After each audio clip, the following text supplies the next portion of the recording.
Teen scientists are digging up history over at City Park. They're excavating and unearthing artifacts with the help of archaeologists from the Denver Museum of Nature and Science. It's such a cool program. 9 News reporter Courtney Yoon joins us live from their sites now. And Courtney, this is all part of a 7-week program for high school students.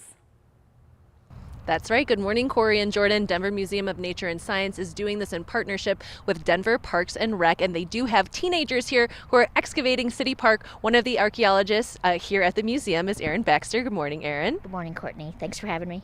Thanks for having us. Tell us a little bit about this site, what you guys are doing here. Yeah, so this is Denver's oldest, well, second oldest and largest park, and it's never been excavated before. So these teen science scholars with the museum and with the Denver Parks, like you said, are working on it to tell the stories for the first time.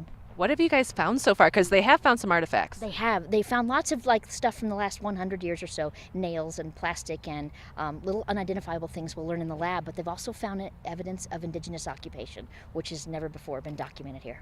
Wow, that's really exciting stuff for teens to be able to do. Tell us about the program, what it's for, why you're doing this. Yeah, this is for teens from all over the city of Denver who maybe don't come from the most privileged backgrounds, and it gives them a chance to enter STEM and understand all kinds of different tracks in science, be it archaeology, space science, paleontology.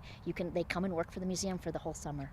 We love to hear that. That's so cool. We'll talk a little bit later about how they can apply for that next year. But tell us a little bit about the history of this park, what you're interested in digging up here. Yeah, well, I love that the city of Denver was kind of a hovel in 1859, and by 1872, the founding fathers sort of said, we need something that will attract people, and nothing is better than a park, which is sort of this American ideal.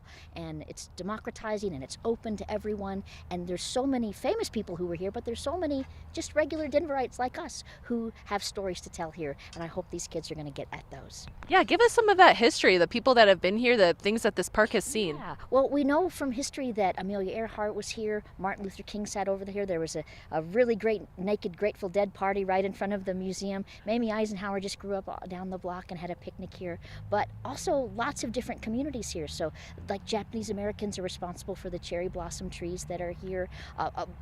We have statues from different communities who've put up and commemorated people who are special to them.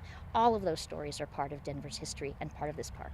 Yeah, a lot to unearth here. Tell us, how can people apply next year, students apply next year if they want to be part of this? Rising juniors and seniors who are in Denver can look on the website. Probably early January is when that'll be open, and yes, come work with us. It's a hoot. I think they're having a good time. All right, well, thank you for being here this morning, Erin. We appreciate you a ton. Thanks very much. Appreciate it.